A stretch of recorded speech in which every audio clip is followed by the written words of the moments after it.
So you've just wrapped a big project and the client is over the moon with it. And honestly, it's some of the best work that you've ever done.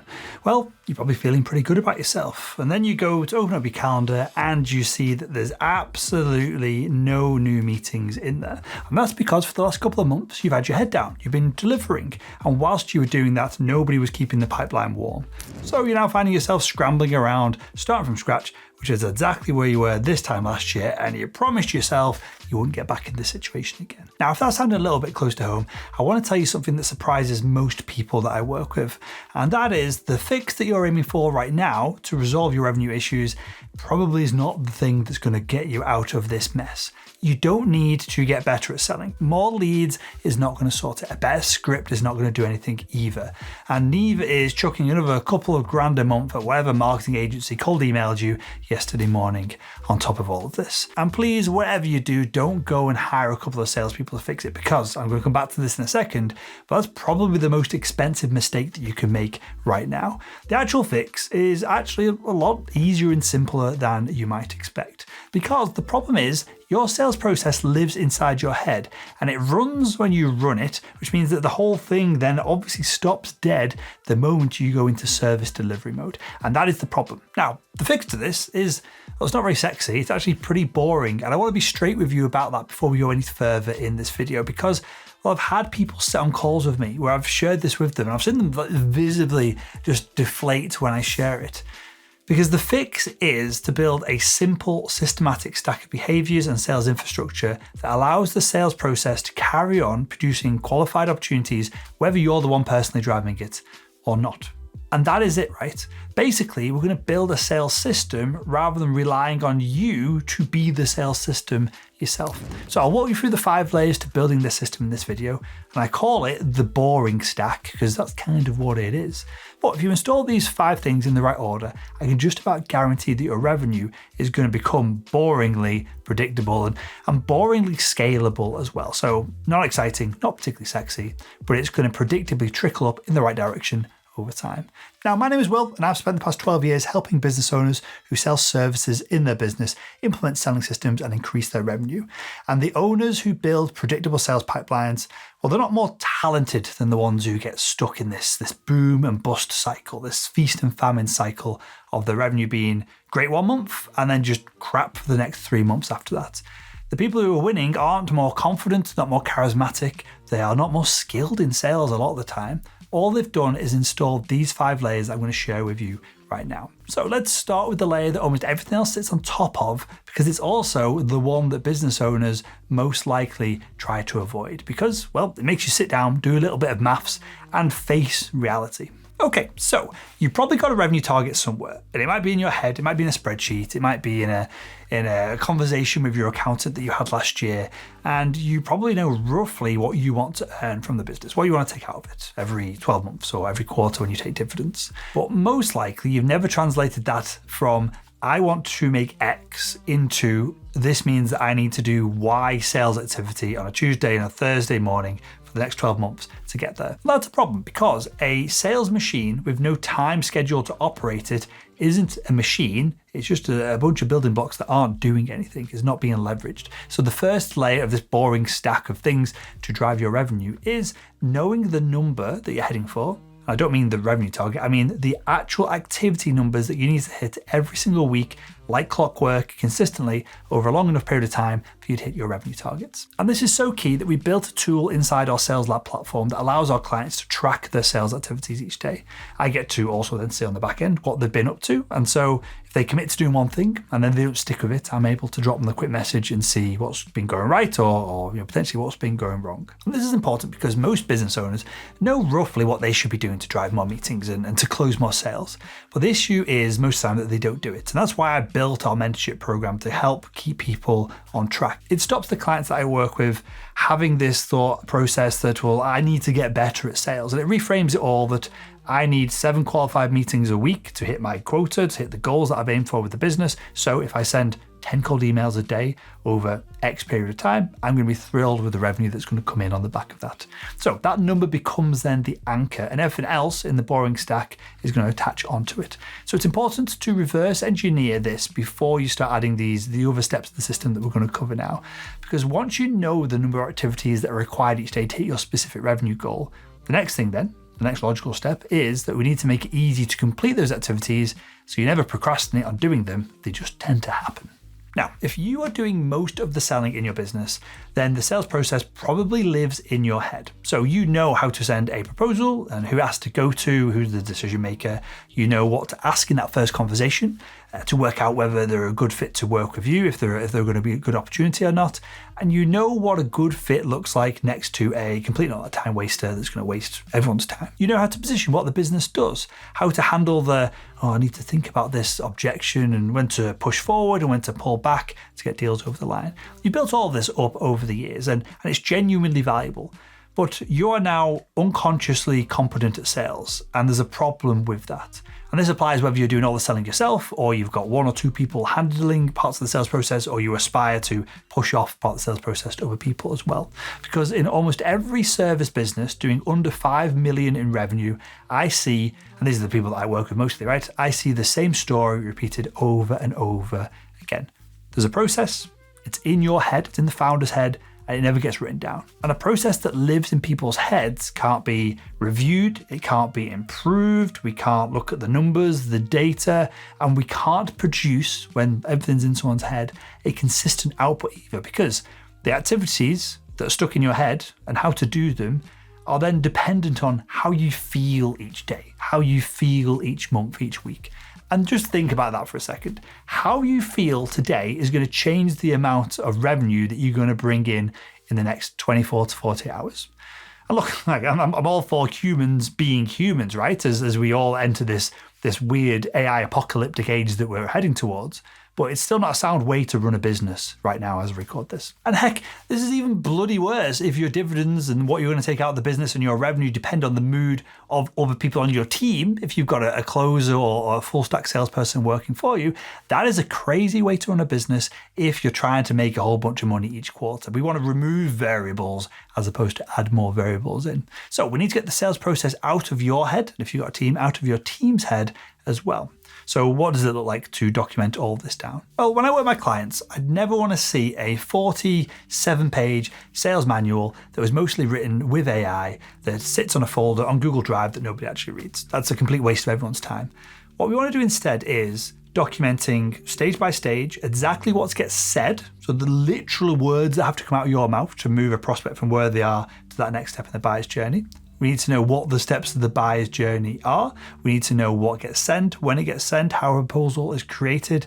Additionally, things like what the qualification criteria looks like, the questions that get asked in that first conversation with the buyer, so your discovery call, and what moves essentially people from going, this is kind of interesting, to, okay, great, I need to get this problem solved right now. Here is my credit card details. That's what we're after with all this. And honestly, at this stage, the deeper you can go into this process, the better. You can document down what gets sent after that first call and when it gets sent, what goes into a proposal, a business case, what happens when a prospect goes quiet for a few days or a fortnight, what's the exact follow-up process that happens at that point, what do you have to do to get on top of someone who just has stopped replying even though you know that they're qualified and they're a good fit. And look, none of this has to be particularly sophisticated. It just has to be clear and easy to follow. And I always tell the clients in my mentorship who are building this out to build it for someone who has no idea what your product is or your service is, no idea who your target market is, who your ideal customer persona is, or even the wider market that your product and service sits in as well. And so the goal then should be that they can just sit there, get the bum in the seat, and almost verbatim repeat everything and still close business. That's the end goal. And this is the layer, and this is a bit of a transformation, right? This is the layer that allows you to start thinking about the business rather than being my business as a business. Because once this process is written down, once it's all documented, once we know it's effective and other people can follow it, you can give it to someone else. You can sit back, just take a few days off to review it, to look at ways to improve, and you're going to find that there's going to be tons of holes in this that were just swept under the rug because you're doing this off the top of your head for all these years, that now you can see it objectively, you can dramatically improve the results from it. Now, just a quick one before we carry on. If you run a service-based business and you've had the realization thus far at this point in the video that the sales process does live in your head and you want a hand getting it out of your head, document it down so that you can build the selling machine that, again, eliminates this boom and bust cycle that most businesses live in, then the Salesman.com mentorship might be a good fit for you. We start off by auditing your business, auditing you as the person running the machine or your sales team alongside you. Then I personally put together a 30-day plan that gives you the exact step-by-step process to build the machine that's going to be most effective in your specific business, for your specific customers, in your specific industry. And then myself and a team of world-class mentors over at Salesman.com will help you implement everything with unlimited coaching. So if you want to learn more, click the link in the video description. And that brings us onto the third layer of growing revenue in an effective, but fortunately, very unsexy way. And this is also the step that allows you to potentially double your revenue overnight if you've nailed the previous 2 steps of the system and you get this right as well. Okay, so next we've got the infrastructure, and it's a boring set of tools that make the sales process actually function. Now, I've watched business owners go in 2 very different directions when it comes to this layer, and it's very easy to mess up either direction that you head towards. And the first lot, well, they tend to skip the infrastructure altogether. So they write the process up and then they carry on running it out of essentially their inbox with a few notes and scraps of paper and sticky notes on the screen. And what was supposed to run reliably now depends on someone remembering to open Gmail, open a spreadsheet, remember the sticky note that's on the screen, and things obviously fall apart pretty quickly if this is the case. And then we have the second lot. They buy every single tool that they can find. They've got, for some reason, 3 CRMs. They've got a LinkedIn automation platform. They've got calling and dialing software. They've got an AI note taker. They've got a scheduling tool. Then they spend the next 3 weekends trying to wire it all together using Zaps and Zapier. And then they go back to running for the whole thing from memory within a few weeks because it all falls apart and doesn't sync up very well. So what I suggest for most business owners who sell a service who are doing between 20,000 to 200,000 or so, which is the kind of range that we specialize in, well, do it simpler. Use the minimum amount of tools to get the most impact from your sales efforts. So, of course, we need a CRM, right? So something that tracks every prospect within the process, something that you can use as a tool to see at a glance whether your pipeline is full or whether it's empty, so you can prioritize your time. And it also allows you to see where deals are getting stuck as well. The next thing we need are standard templates for all the common messaging that go out at each stage of your buyer's journey. And we're doing this so that the quality and what's being sent doesn't depend on how well the person who's doing outreach slept the night before or whether they're in a good mood that morning. Remember, what we're trying to do here is build a machine. We want consistency coming through. We want to basically be boring and be Toyota, where every car comes off the other end of the conveyor belt and it is perfectly set up, it is super reliable, and that's what they're known for. And then finally, we need to implement a follow-up sequence that fires automatically so that nobody falls through the cracks just because someone's forgotten to get back in touch with them. And there can be multiple of these sequences throughout the entirety of the buyer journey, but anywhere where your buyer might go quiet for more than 48 hours or so, we want an automation there to bring them back on track to keep that conversation going. And honestly, if you're doing less than 5 million a year in revenue, that's pretty much all that you need. Everything that I've just mentioned can just be built within most CRMs as well. So that's the main tool that we need to focus on. Because the goal here isn't to have the most sophisticated software system in your industry. It's to take the willpower that is currently required out of the equation so that your sales activities become really consistent over a long period of time. Because if your sales process relies on somebody wanting to do it, feeling good enough to do it, remembering to do it, then it becomes a chore, and chores get skipped when the next most important thing comes along or when priorities seemingly in the moment change, when sales should be your number 1 priority forever. I might be slightly biased there, but that's what I feel about it. So at this point, you've worked through layers 1, 2, and 3 of the boring but reliable revenue system. You've got your activity numbers, you've documented the sales process, you've got the tools that make it run seamlessly. And so in theory, things are set up for someone other than you to start to manage it now, which is what we're going to talk about in the next layer. And this is often the highest leverage thing that you can do in your business right now. Okay, so the fourth layer is what I call the handover. And I want to be careful how I communicate this because handing it over sounds like a single event when really it should be a series of smaller handovers done in the right order with the right support from you and you potentially myself or another sales coach helping you behind the scenes. Because with layers 1, 2, and 3 in place, the handover becomes a managed transition of responsibilities rather than what most people do when they hire a salesperson, they pat them on the back and say, good luck, here's a phone, go and book some meetings. Instead, we want to hand over the stages that carry the least risk first. So probably the early outreach, the first qualification questions, the follow-ups after a proposal's gone out and we're just waiting to hear back. We want to hand over these things first because those are the parts of the buyer's journey where just any capable person following a well-documented process with just their bum in a seat basically can get similar results to you if you carried on doing all this yourself. The skill barrier for those events is not very high. And I've literally just been through this myself, having hired another salesperson to help with the calls that come in from these YouTube videos. And because our process is so well documented, I've literally heard on our new salesperson's call recordings, I've heard people say, I enjoyed our call today. It was just like I was chatting with Will. And that is because everything is so well documented at our end. And it means that essentially the process is working perfectly. This is incredible feedback for me to hear. Now, obviously, they've got to close the deals. That's the most important thing. But this is also good feedback to hear. Now, the hardest bit of implementing this layer has nothing to do with logistics, right? Because you can manage logistics. The hard bit is your identity shift. Because when you have, even if it's been inadvertently, once you've been the main salesperson of your business, a big chunk of your confidence and the confidence that the business is going to survive and keep thriving is because you've got the fact that you're the one that closes the deals wrapped up in your identity. You're the one who knows what to say. You can read the room. You can pull a conversation back from the brink if it starts going off in the wrong direction. And so stepping away from that and becoming the person who manages the system, you might feel like that's a bit of a step down. You might feel like you're giving up a bit of control. It might even feel like, especially as you first start hiring and going through this process, you might feel like the business is just slipping out of your hands just a little bit. Now, none of that is true. This is a step up in every single way possible. It allows you to refocus your time on other high leverage tasks.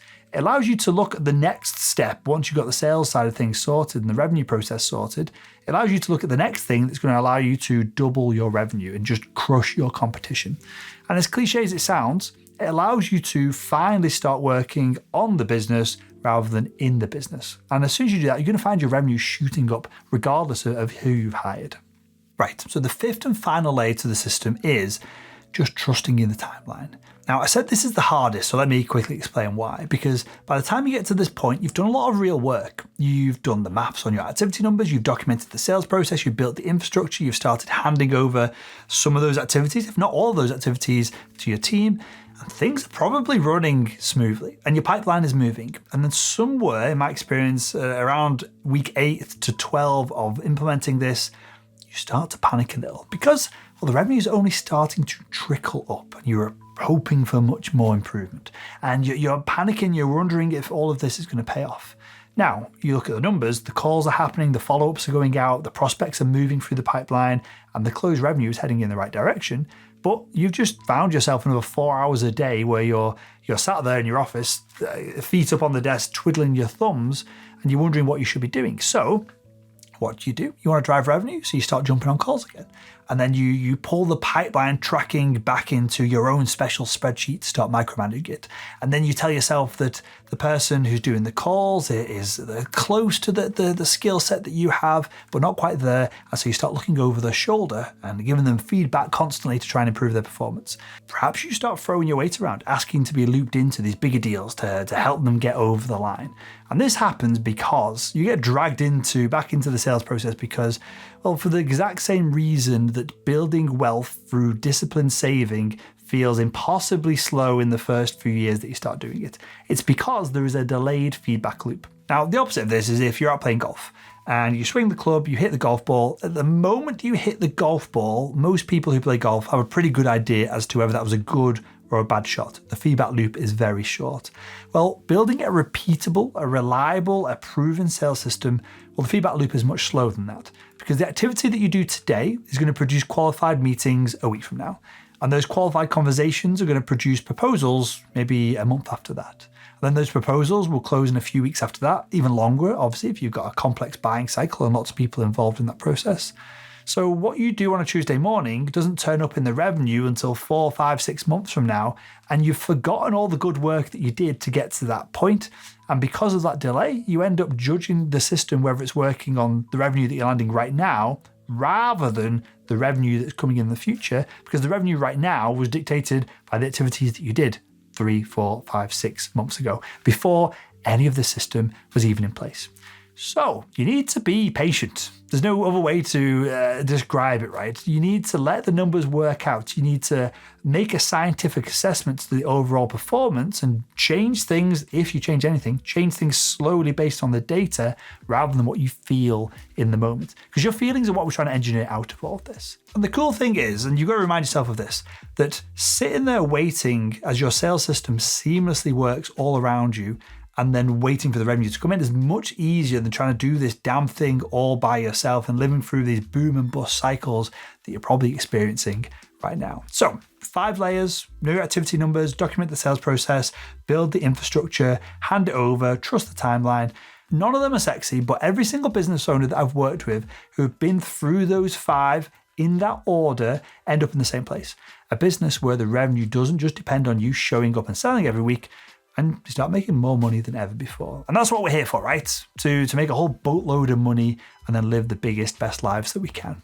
So if you want to crush it, make a boatload of money, and you feel like you keep getting stuck, well, watch this video up here to get unstuck by committing to a few simple revenue habits each week. And the first thing that I talk about in this video is super counterintuitive, and yet once you start doing it, you're going to be kicking yourself for having not started doing it sooner.